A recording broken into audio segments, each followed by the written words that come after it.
But the search continues, and the practice speeds grow faster. Parnelli Jones, last year's sensational rookie, tops 148, then 149, and in one magic moment, almost breaks the 150-mile-an-hour barrier.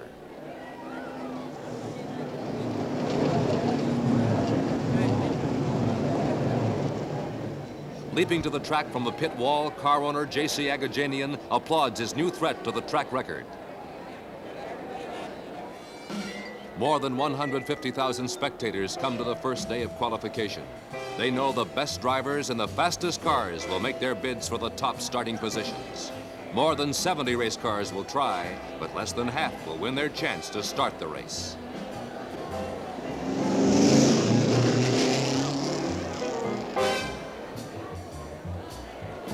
First to qualify is Dick Rathman, setting a fast pace of 147 miles per hour for other drivers to follow. Other drivers whose names are a legend in the world of automobile racing. Next comes Len Sutton of Portland, Oregon. He's the driver of the Leader Card Special and teammate of Roger Ward, who won the race in 1959. Sutton goes faster and faster. His qualifying speed of 149.328 is the fastest ever. Parnelli Jones believes records are made to be broken, and he qualifies at a new record speed of 150.370 miles per hour. His fantastic run showed all 4 laps in the 150-mile-an-hour bracket. He's the Indianapolis hero of the day, and the newspapers, anticipating his top qualifying speed, headline him as the man to beat. The first day of qualification for the 500 usually takes place 2 weeks before the race. Hoosier race fans in record numbers crowd into the old speedway to watch one car at a time fight the clock. On the luck of the draw, A.J. Foyt is first out, and he'd like to be the first man in history to break the 200-mile-per-hour barrier here.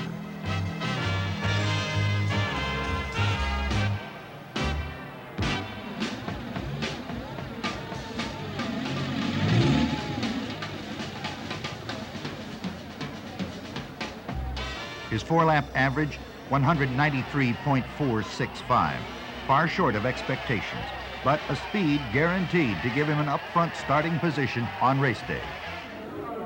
Tom Sneva goes out to win a place in his 4th Indianapolis race.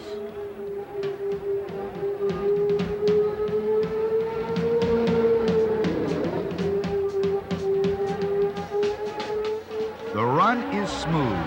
So smooth, it's hard to believe you've just seen history made. 2 laps, edged over the 200 mark. The fans go wild.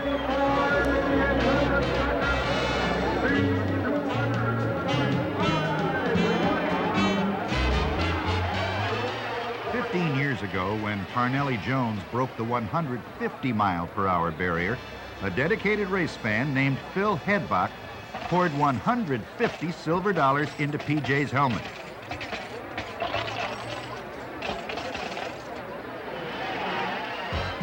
Today, he does the same thing for Tom Sneva, only this time, there's 200 of those silver dollars.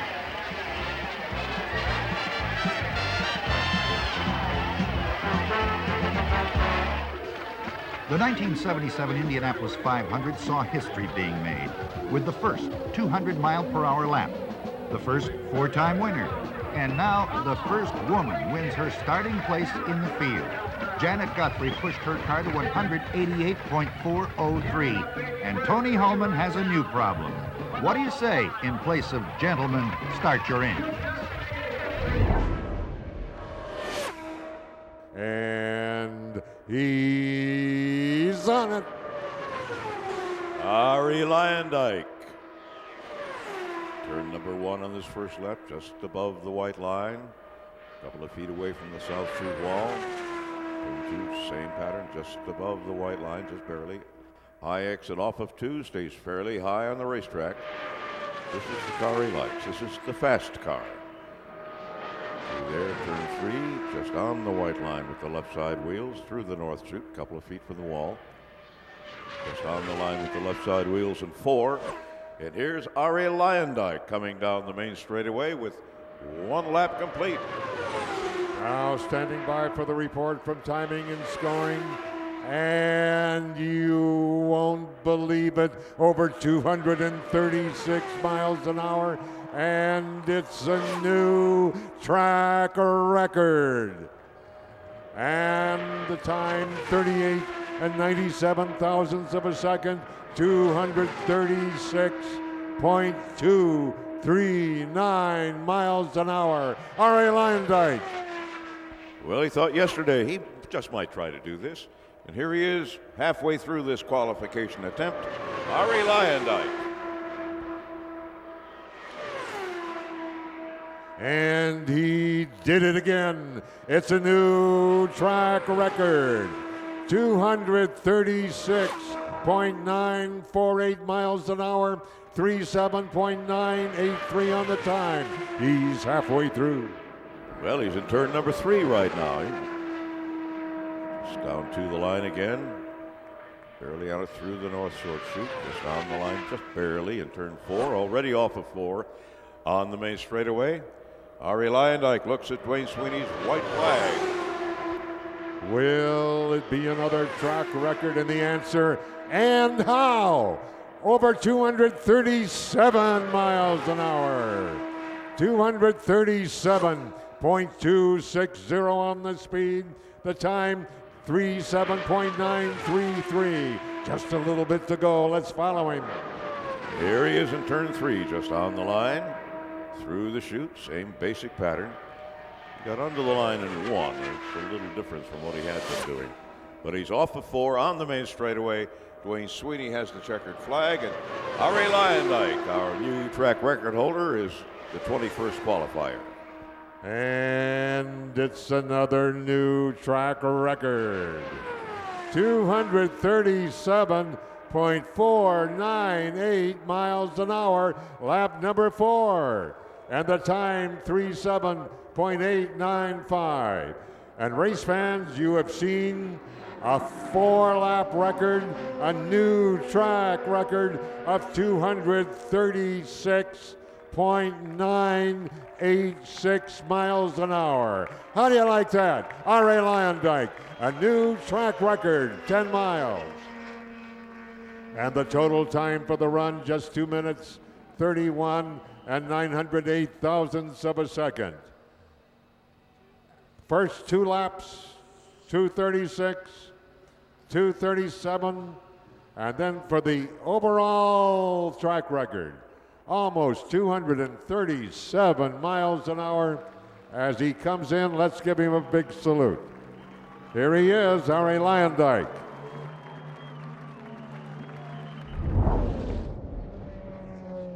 We have a yellow flag. Yellow flag.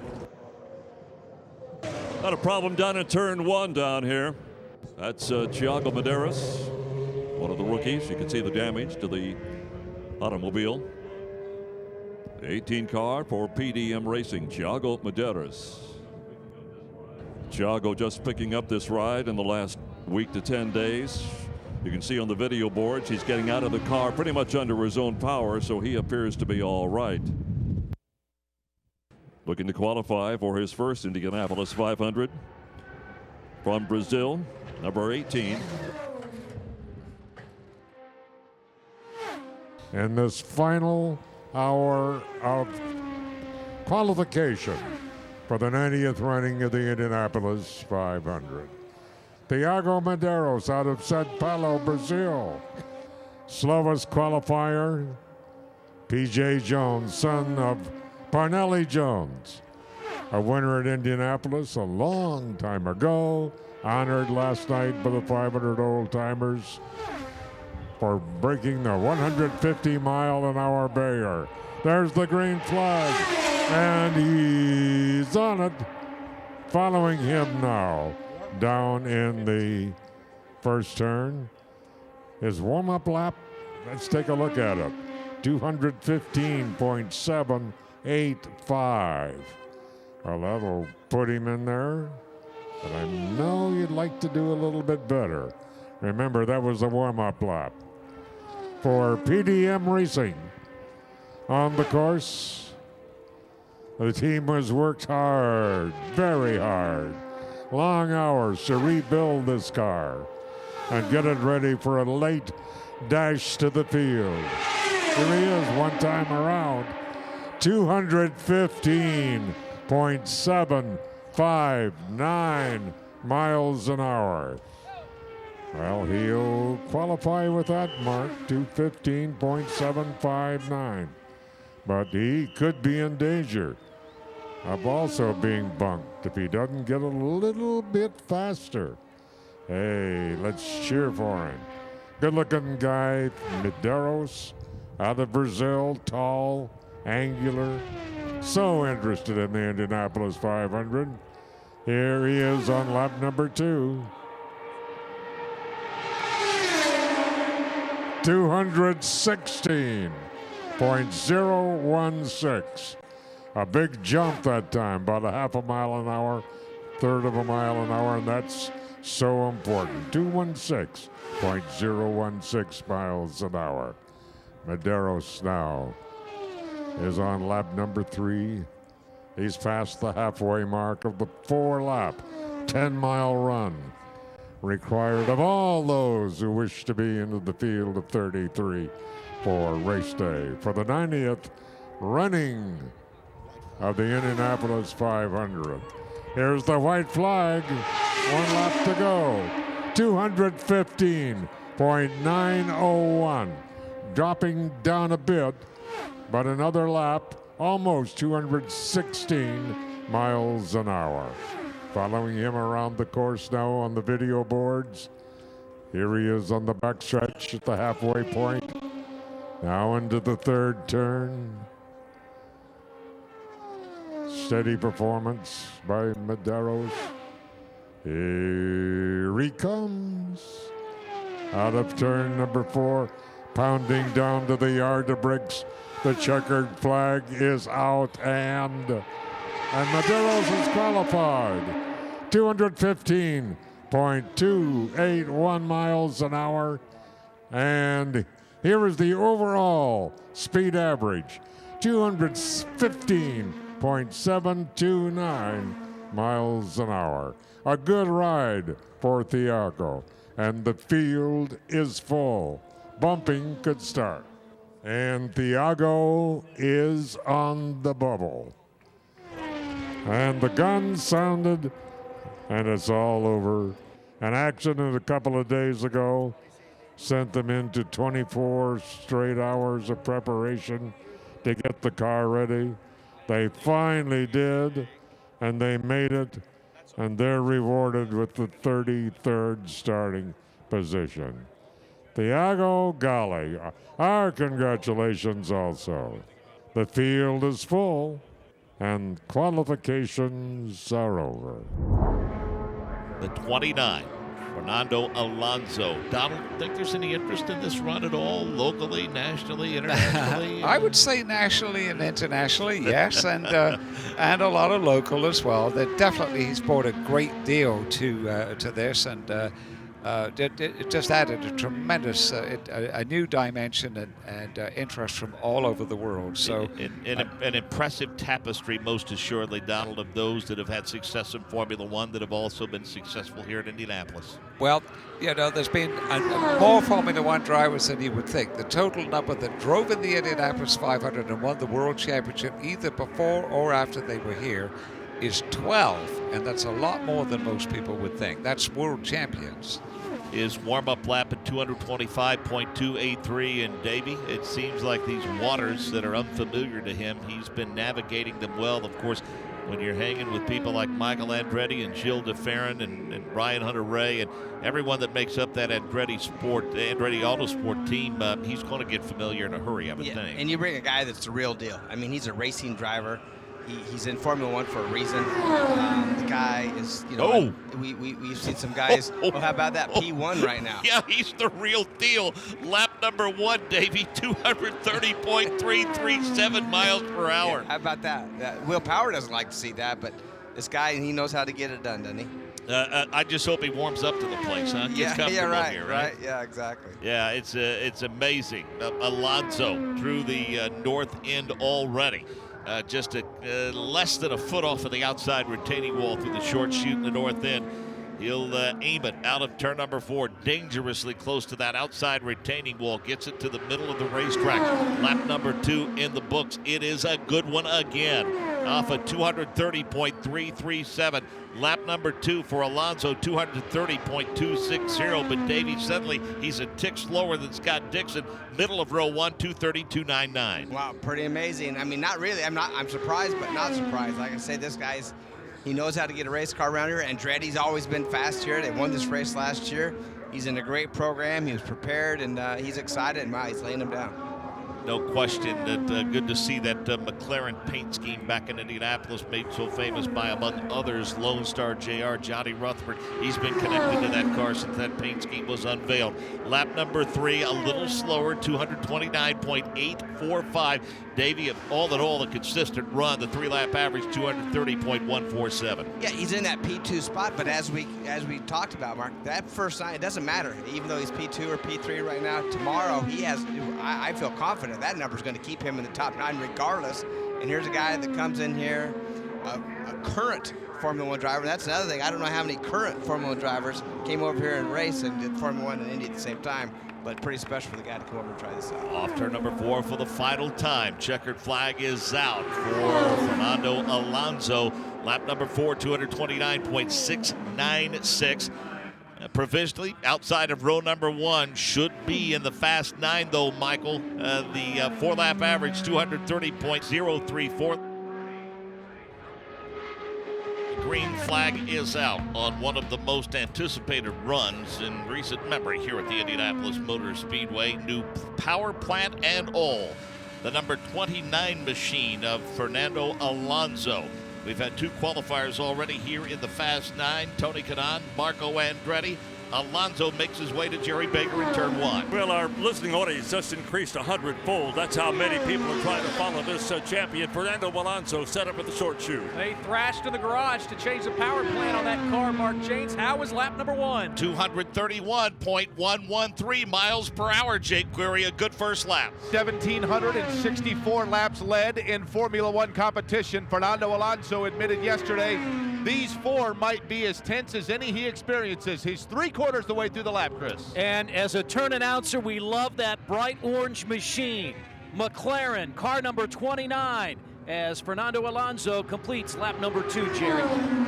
Grand Prix victories, 97 podiums, and 275 F1 starts. He is ordered in the short chute. He decided to skip the Monaco Grand Prix, wants to run Indianapolis. Fernando Alonso out of turn number 2. Lap 2 quicker still, Jake. 231.440. 2-lap average, 231.276. 41 years ago, McLaren took pole at Indianapolis. Now Fernando Alonso tries to do that same thing. A little bit lower through turn number 3. At the apex of the short chute, he's down along the white line. That left side front tire was down below the white line. Fernando Alonso completes lap 3. Just over 230 miles an hour yesterday. He's finding about a mile an hour as he sets up for that short chute at the south end of the speedway. Line looked good through turn number 1, swings it wide through the short chute. Here he comes, Fernando Alonso, 2 feet off the white line out of turn 2. Quicker still, 231.475. The 3-lap average, 231.342, Jake. 25 drivers have qualified for the Indy 500 with some affiliation with McLaren. Chris, Fernando Alonso looks very good trying to do the same. As he enters turn number 4, he's well off the white line this time. That bright orange machine, he'll complete lap 4. He'll see the checkered flag here. The 4th lap, 231.171, provisional pole. The 4-lap average, 231.300 miles per hour. Simon Pagenaud, the man who won the Indianapolis Grand Prix last weekend on his run, taking the green lead. And after a difficult 12-month period, this man from Montmorillon, France, has been in the mode this month of May. Don't be surprised to see the Menard Chevrolet on the pole position.